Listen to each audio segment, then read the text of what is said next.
জানাবো ভারত হয়ে আসবে নেপালের বিদ্যুৎ ত্রিপক্ষীয় চুক্তিতে সই। ভারত ছাড়ছেন শেখ হাসিনা। জানাবো সাবেক খাদ্যমন্ত্রী সাধন চন্দ্র মজুমদার গ্রেফতার।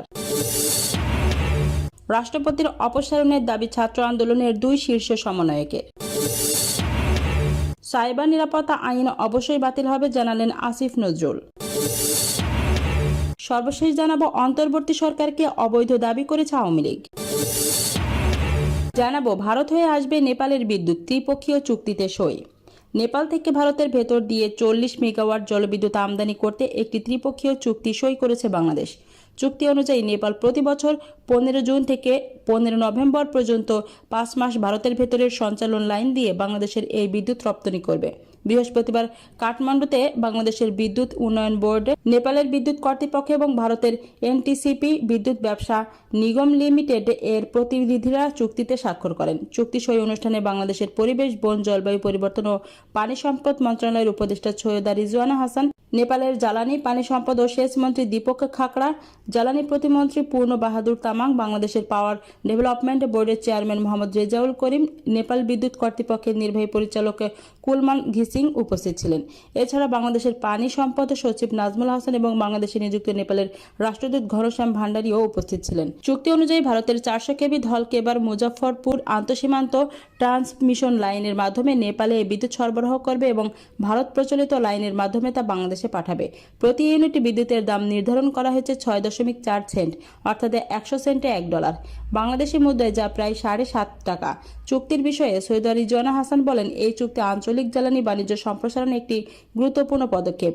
এটি শুধু তাৎক্ষণিক বিদ্যুৎ চাহিদা পূরণের বিষয় নয়, বরং আমাদের দেশগুলোর দীর্ঘমেয়াদী এবং পরিবেশ বান্ধব জ্বালানি নিরাপত্তা নিশ্চিত করার প্রক্রিয়াও। এই ঐতিহাসিক বিদ্যুৎ চুক্তি সইয়ের সাক্ষী হতে পরিবেশ উপদেষ্টা 2 দিনের সফরে নেপালে অবস্থান করছেন।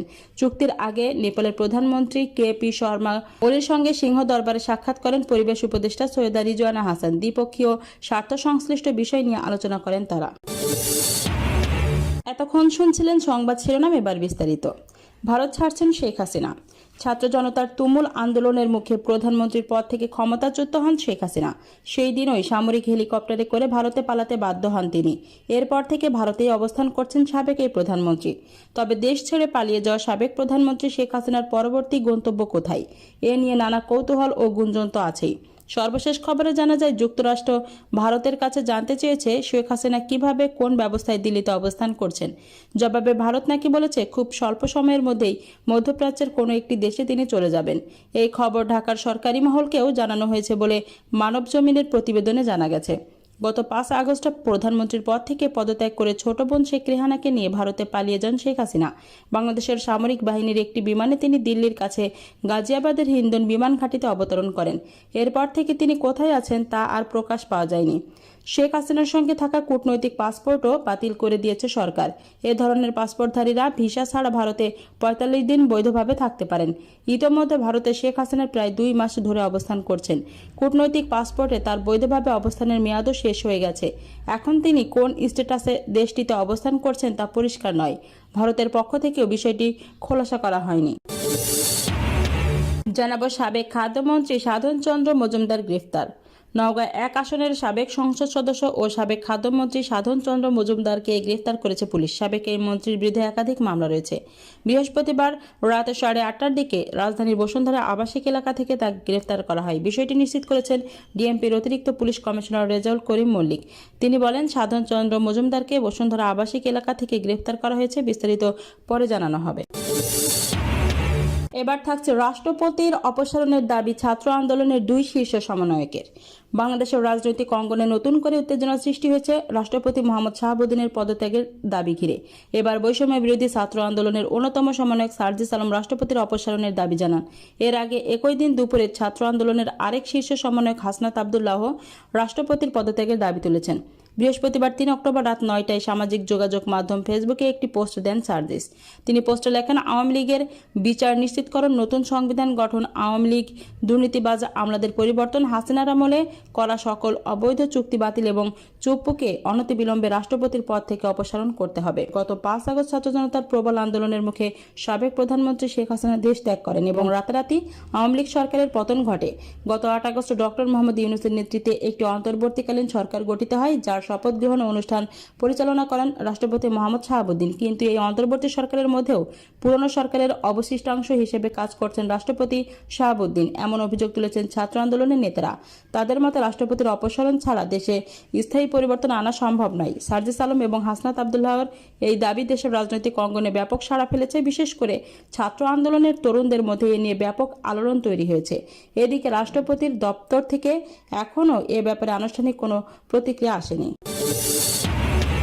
সাইবার নিরাপত্তা আইন অবশ্যই বাতিল হবে, জানালেন আসিফ নজরুল। সাইবার নিরাপত্তা আইন অবশ্যই বাতিল হবে এবং নাগরিক সুরক্ষা আইন তৈরি করা হবে বলে জানিয়েছেন আইন উপদেষ্টা ডক্টর আসিফ নজরুল। বৃহস্পতিবার বিকালে রাজধানীর বিচার প্রশিক্ষণ ইনস্টিটিউটে এক মতবিনিময় সভায় তিনি এই কথা বলেন। এর আগে গত 30 সেপ্টেম্বর আইন মন্ত্রণালয় এক বিজ্ঞপ্তিতে জানায়, সাইবার আইনে দায়ের হওয়া স্পেশাল অফেন্স সম্পর্কিত মামলাগুলো প্রত্যাহারের সিদ্ধান্ত নিয়েছে সরকার। একই সঙ্গে এসব মামলায় কেউ গ্রেপ্তার থাকলে তিনিও আইনি প্রক্রিয়ার মাধ্যমে তাৎক্ষণিকভাবে মুক্তি পাবেন বলেও জানিয়েছেন আইন মন্ত্রণালয়। এদিকে তথ্য ও যোগাযোগ প্রযুক্তি আইন 2006, ডিজিটাল নিরাপত্তা আইন 2018 এবং সাইবার নিরাপত্তা আইন 2023-এর অধীনে চলতি বছরের আগস্ট পর্যন্ত দেশের 8টি সাইবার ট্রাইব্যুনালে মোট 5,818টি মামলা চলমান রয়েছে। এছাড়া বর্তমান স্পেস অফেন্স সম্পর্কিত 1,340টি মামলা চলমান। সর্বশেষ জানাবো, অন্তর্বর্তী সরকারকে অবৈধ দাবি করেছে আওয়ামী লীগ। অন্তর্বর্তী সরকারের প্রধান উপদেষ্টা ডক্টর মোহাম্মদ ইউনূসকে অবৈধ সরকার বলে দাবি করেছে আওয়ামী লীগ। বৃহস্পতিবার 3 অক্টোবর আওয়ামী লীগের ভেরিফাইড ফেসবুক পেজে দেশের সামগ্রিক পরিস্থিতি নিয়ে বিবৃতি দিয়ে দাবি করেছেন দলটি। ইত্তেফাক ডিজিটাল পাঠকদের জন্য বিবৃতি হুবহু তুলে ধরা হলো। প্রিয় দেশবাসী, আপনারা ইতিমধ্যে শুনেছেন, সম্প্রতি যুক্তরাষ্ট্রের নিউ ইয়র্কে ক্লিনটন ফাউন্ডেশনের একটি অনুষ্ঠানে এই অবৈধ সরকারের প্রধান উপদেষ্টা ডক্টর ইউনূস বলেছেন, এই আন্দোলনে একদিনের সৃষ্টি হয়নি, এর পিছনে দীর্ঘ পরিকল্পনা ছিল এবং এর মাস্টারমাইন্ড হিসেবেও একজনকে পরিচয় করিয়ে দিয়েছেন। তিনি বলেছেন, অনেক দিনের পরিকল্পনার ফসল নাকি তার এই সরকার। এ থেকে স্পষ্টই বোঝা যাচ্ছে এটা ছাত্রদের কোটার আন্দোলন ছিল না, তাই সকল দাবি মেনে নেওয়ার পরও তারা পরিকল্পিতভাবে সারা দেশে অরাজকতা চালিয়েছে। দেশের বিরাজমান পরিস্থিতি দেখে আপনারাও নিশ্চয়ই এখন অনুধাবন করতে পারছেন। আপনারা বুঝতে পারছেন কেন সেন্ট মার্টিন দ্বীপকে সংরক্ষিত করে কার্যত জনগণের যাতায়াতের জন্য নিষেধাজ্ঞা দেওয়া হয়েছে, কেন পার্বত্য চট্টগ্রামে পরিকল্পিতভাবে একের পর এক সহিংসতা তৈরি করা হচ্ছে। বাংলাদেশ আওয়ামী লীগ আপনাদের আশ্বস্ত করছে, আমাদের বুকে এক বিন্দু রক্ত থাকতে বাংলাদেশের মাটি অন্য কোনো দেশের ঘাঁটি হবে না। এই দেশ 30 লক্ষ শহীদের রক্ত ও 2.5 লক্ষ মা বোনের সম্ভ্রমের বিনিময়ে কেনা। এই দেশ বাঙালি 24 বছরের দীর্ঘ সংগ্রামের ফসল। অন্য কোনো দেশের পতাকায় এই মাটিতে উঠতে দেওয়া হবে না। প্রয়োজনে আরেকটি যুদ্ধ হবে, স্বাধীনতা রক্ষার যুদ্ধ। প্রিয় দেশবাসী, শিক্ষায় জাতির মেরুদণ্ড। একটি শিক্ষিত জাতি গড়ে তুলতে শিক্ষকদের ভূমিকা অপরিসীম। আপনারা দেখেছেন সারা দেশে কিভাবে শিক্ষক সমাজ